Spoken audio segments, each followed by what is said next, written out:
Hello students, जो question आप screen पे देख रहे हो ये नीट का प्रीवियस ईयर क्वेश्चन है। जैसे कि आप देख पा रहे हो ये 2016 के अंदर पूछा गया था। ये क्वेश्चन मेरे एक स्टूडेंट ने एज अ डाउट मुझे दिया है, तो उसका डाउट भी क्लियर कर देंगे और जो दूसरे भी स्टूडेंट हैं जो वीडियोस देख रहे हैं नीट के लिए, तो उनको भी हेल्प हो जाएगी। तो आओ इस क्वेश्चन को सॉल्व करते हैं। ये इलेक्ट्रोस्टैटिक्स का क्वेश्चन है। इस क्वेश्चन में गिवन क्या है? Two identical charged sphere. तो दो स्फीयर है, आइडेंटिकल है मतलब उनका मास सेम है और उनको सस्पेंड किया गया है कॉमन पॉइंट से। जैसे कि आप ये देख रहे हो, ये इनका कॉमन पॉइंट ऑफ सस्पेंशन है ये। और स्ट्रिंग की लेंथ है एल। ये है स्ट्रिंग की लेंथ एल। इनिशियली उनके बीच में डिस्टेंस जो है, ये दो स्फीयर है, इनिशियली इनके बीच में डिस्टेंस डी है। उसके बाद जो इनका चार्ज है वो मान लो इनिशियली क्यू है, कैपिटल क्यू। तो चार्ज लीक होना स्टार्ट हो गया। अगर चार्ज लीक होना स्टार्ट हो जाएगा तो हमें पता है कूलम फोर्स जो है वो वीक होने लग जाएगी, क्योंकि जो कूलम फोर्स है, कूलम फोर्स का जो फॉर्मूला होता है वो होता है F इज इक्वल टू के Q1 Q2 over are square, यानी कि यहां पे लिख लेते हैं डी स्क्वायर। तो अगर ये चार्जेस की जो मैग्नीट्यूड है ये कम होने लगेगी, चार्ज लीक होने का मतलब ये है कि चार्ज की जो मैग्नीट्यूड है वो कम हो रही है, लगातार चार्ज कम होता जा रहा है। अगर चार्ज कम होता जाएगा तो उनके बीच का जो फोर्स है वो भी कम होने लगेगा, तो ये भी डिक्रीज करने लगेगा। अगर फोर्स डिक्रीज करने लगेगा तो ये जो आइडेंटिकल स्फीयर है ये पास आने लगेंगे, इनका जो डिस्टेंस है वो कम होने लगेगा। तो मान लेते हैं किसी इंस्टेंट टी पे ये डिस्टेंस x हो गया और जो चार्ज था वो q हो गया। ये इनिशियल चार्ज है कैपिटल Q, और ये किसी इंस्टेंट में मान लो t टाइम पे ये चार्ज स्मॉल q बन गया, और ये इनिशियल डिस्टेंस था d, अब कम होकर डिस्टेंस हो गया x। तो इसने कहा कि इस क्वेश्चन के अंदर हमें ये बताना है कि जो चार्ज लीक हो रहा है वो कांस्टेंट रेट पे हो रहा है। तो हमें ये बताना है कि जो वेलोसिटी कैसे वेरी करेगी as a function of distance between the sphere, मतलब x का जो है function, velocity as a function of x बताना है। इनमें से कौन सी ऑप्शन ठीक है। लेकिन एक चीज जो गिवन है वो ये है कि जो रेट है, charges begin to leak from the both sphere at constant rate, यानी कि जो D Q by D T है, जो रेट है ये कांस्टेंट है, ये हमें गिवन है। तो जो इसका कम होने का जो रेट है, इसको आप माइनस भी लिख सकते हो, minus D Q by D T. तो ये एक कांस्टेंट है। तो आओ स्टार्ट करते हैं क्वेश्चन को। तो सबसे पहले हमें ये देखना है कि ये जो स्फीयर है, अगर मान लो इनका जो एंगल है ये वर्टिकल के साथ ये थीटा मान लो, जब डिस्टेंस x है तो इस समय मान लेते हैं एंगल है थीटा। तो क्या होगा, ये है पॉइंट ऑफ सस्पेंशन, ये है हमारा वर्टिकल, ये है दूसरा चार्ज, तो ये स्फेरिकल चार्जेस हैं, ठीक है। और इनके बीच में जो गैप है वो x है, तो ये आधा हो जाएगा, x/2 इधर, x/2 इधर हो जाएगा। और ये लेंथ l गिवन है आपको और ये एंगल थीटा है। तो इस पॉइंट पे क्या होगा, अगर आप इसकी एफबीडी बनाओगे तो यहाँ पे एक इस स्ट्रिंग के अंदर एक टेंशन काम कर रही होगी, यहाँ मार्क कर देते हैं टेंशन T, और एक डेफिनेटली एक वेट लगेगा नीचे mg, और दूसरा इन दोनों के बीच में ये q चार्ज है और ये भी q है। तो वो हो जाएगी force of repulsion, electrostatic force of repulsion, जो जिसको हम Fe लिख देते हैं। F E. तो अगर किसी एक चार्ज की आप एफ डी देखोगे तो नीचे को एम जी,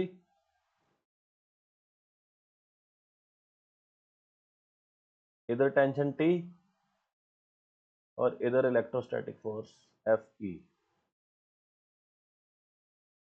तो हर स्टेट पे एक इक्विलिब्रियम बनता जाएगा, हर स्टेट पे इक्विलिब्रियम बनेगा।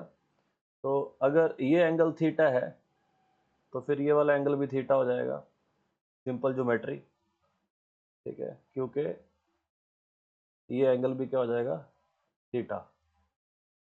तो इसमें यहाँ पे इसके दो कंपोनेंट कर देंगे टेंशन के, एक हो जाएगा, एक कंपोनेंट इधर शो कर देते हैं, एक कंपोनेंट इधर शो कर देते हैं।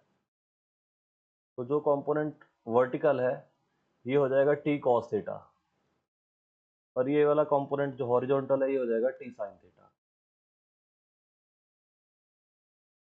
तो इसमें ये जो टी साइन थीटा है, ये वाला जो कंपोनेंट है टी साइन थीटा, ये बैलेंस करेगा इलेक्ट्रोस्टैटिक फोर्स को,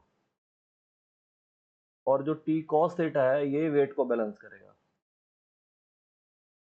और अगर हम इनको डिवाइड कर दें तो ये टी से टी कैंसल आउट हो जाएगा, और ये अपने पास आ जाएगा टेन थीटा। इलेक्ट्रोस्टैटिक फोर्स का जो फॉर्मूला है वो होता है अपने पास के क्यू इंटू क्यू, यहाँ पे दोनों के मैग्नीट्यूड सेम है, और नीचे एक्स स्क्वायर। ठीक है, और डिवाइड बाय क्या है, एम जी। चलो ये यहाँ पे लिख देते हैं, K Q into Q over X square divide by M G. तो ये अपने पास आ गया टेन थीटा। अब यहाँ पे एक कंडीशन गिवन है, ये ध्यान से देखो, d is much much less than l, d is much lesser than l। तो जो d है वो l के कंपैरिजन में बहुत कम है, मतलब ये वाला जो डिस्टेंस है ये स्टार्टिंग से ही बहुत कम है। अब x तो और कम हो गया बल्कि। तो जब ये स्टार्टिंग से डिस्टेंस कम है, अगर आप थोड़ा सा इसको इमेजिन करके देखो यहाँ पे, कि अगर ये डिस्टेंस बिल्कुल छोटा सा हो,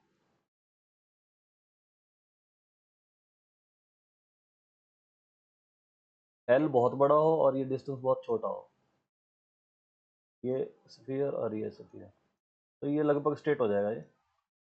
मतलब ये जो एंगल है ये कितना छोटा हो जाएगा, अगर ये वाला डिस्टेंस d है और ये l है, तो अगर d बहुत ही कम है तो ये वाला एंगल जो है बहुत छोटा हो जाएगा, थीटा क्या हो जाएगा, स्मॉल। अभी भी मैंने बहुत बड़ा दिखाया d, ठीक है, और इससे भी अगर कम आप सोचोगे तो इमेजिन करोगे थीटा बहुत ही छोटा हो जाएगा। अगर थीटा बहुत ही छोटा होता है उस केस में हम इस टेन थीटा को साइन थीटा लिख सकते हैं। ये जो टेन थीटा है ये अप्रोक्सीमेटली साइन थीटा के बराबर होता है, और इसको हम थीटा के बराबर भी लिख सकते हैं। तो इसका मतलब ये हुआ कि K Q square over M G, ये किसके बराबर हो गया, यहाँ पे इसके अंदर आप ट्रिग्नोमेट्री लगा दो, तो perpendicular by hypotenuse, x by 2 is perpendicular and l is hypotenuse. तो यहाँ पे हो जाएगा ये, यहाँ पे साइन थीटा की जो वैल्यू है वो हो जाएगी x बाई 2 बाय एल, मतलब x बाई 2l। तो इसकी वैल्यू यहाँ पे डाल देते हैं, तो इसका मतलब ये हुआ, इसकी वैल्यू आ गई x बाई 2l। अब यहाँ पे हमें ये हमारा एक्स स्क्वायर, ये एक्स स्क्वायर भी हमें नीचे लिखना था, एम जी एक्स स्क्वायर। हाँ जी। तो अब यहाँ पे हमें ये देखना है कि ये जो हमारा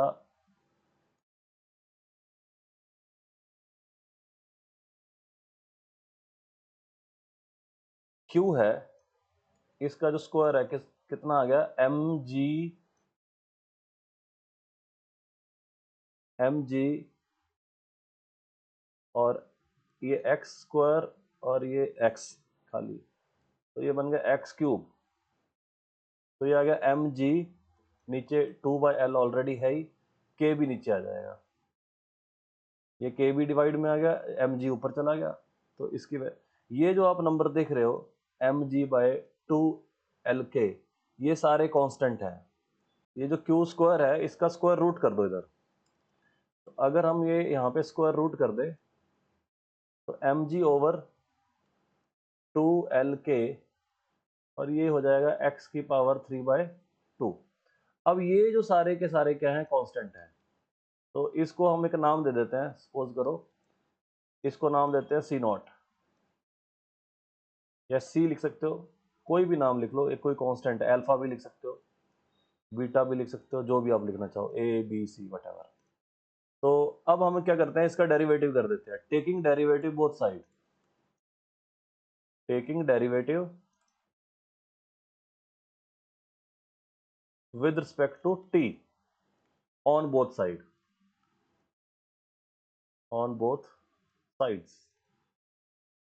तो हमें क्या करना है, डेरिवेटिव लेना है, तो q का डेरिवेटिव हो जाएगा dq/dt, कांस्टेंट तो बाहर हो जाएगा, यहाँ पे इसका डेरिवेटिव होगा, तो 3 पावर रूल लगेगा, 3/2 पावर आगे, एक पावर कम हो जाएगी, 3/2 में से 1 कम करेंगे तो कितना बचेगा, हाफ, 1/2, और x का डेरिवेटिव dx/dt। तो ये जो चीज है ये उसने स्टार्टिंग से ही बता दिया कि कांस्टेंट है, तो ये एक अनदर कांस्टेंट है C1, तो ये आ गया 3C0/2, और ये जो dx/dt है इसको हम क्या बोलेंगे, v, और ये हो गया x की पावर हाफ।